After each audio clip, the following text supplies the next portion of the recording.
I'm Andy Williams, and this is a friend of mine. Matthieu Ollivier from France. I'm very happy to be with you. And the goal here is to ask bad questions to Andy. There are no bad questions. I think everybody knows you, but give me a brief summary of your career.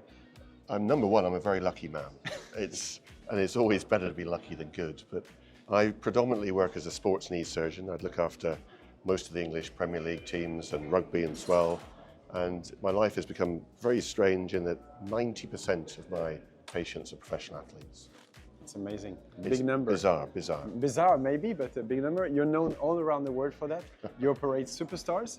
And is this your first time in Toulouse, actually? It is. I'm very embarrassed. I love rugby, so we should have come. And Toulouse have now got a great English player, Jack Willis. What do you think for the final of European Championship? Bordeaux or Northampton? I mean, I thought it was going to be Toulouse, of course. I don't know. Northampton have not played well in the league. But I've got to say Northampton. I look after them. Okay, I will say Bordeaux. Of course. UBB, of course. Let's go. And a question for you. So the recent project you designed in terms of research focused a lot of the medial compartment, MCL, yeah. deep MCL, POL. How do you transfer that into your practice in professional athletes? Yeah. What are the key points to say to the young guys, the residents, the trainees?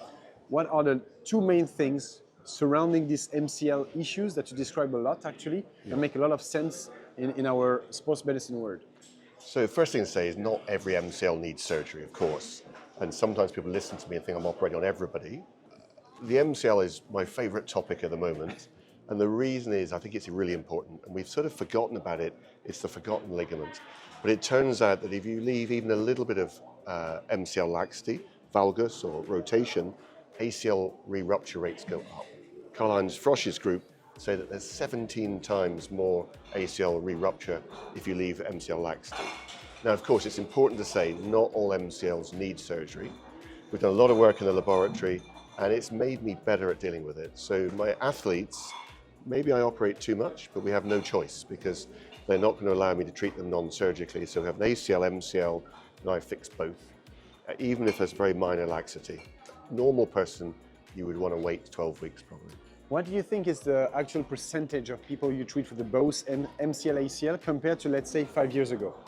Oh, I would think it's probably 5 times more common now. 5 times? Yeah. So in rugby, players often can play with some laxity at the MCL, but when it's ACL, MCL, it can be a problem. Okay, one last question. On the opposite side of the knee, yeah.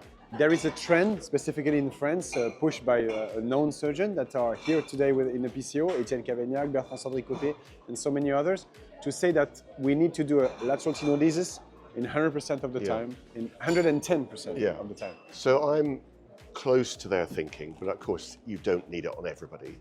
And because of my practice, I do it on everybody because 90% are professional athletes, and we have good data showing re-rupture rate in professional football going from 7.5% to 2%. In all across our athletes, 455 are athletes.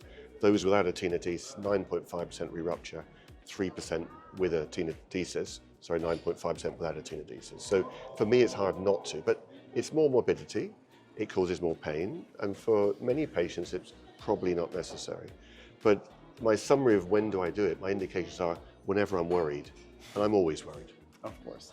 Last question for me, then we can discuss other stuff, but don't you think that we are moving, for every time we said we need something on the medial side, we need something on the lateral side, we may need something like a double bundle, like it was said years ago, we get closer and closer to the concept of the 2 crossing pins in the middle of the knee, with 0% instability, but 100% stiffness. Exactly, so between those extremes lies the truth.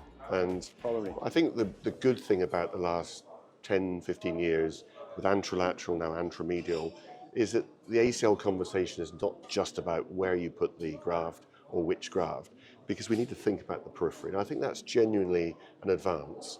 And surgeons should think, is there a ramp lesion? And look for it.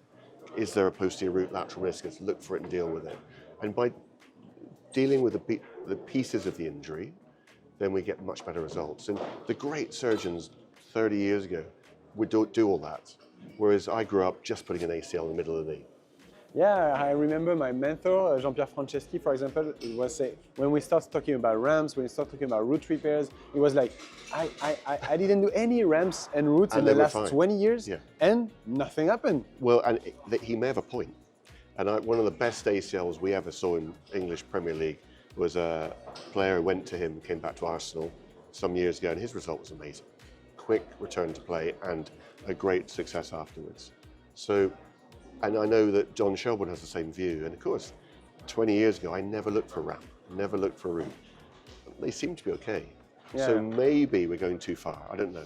I think the thing that disappeared from my practice is the secondary bucket handles.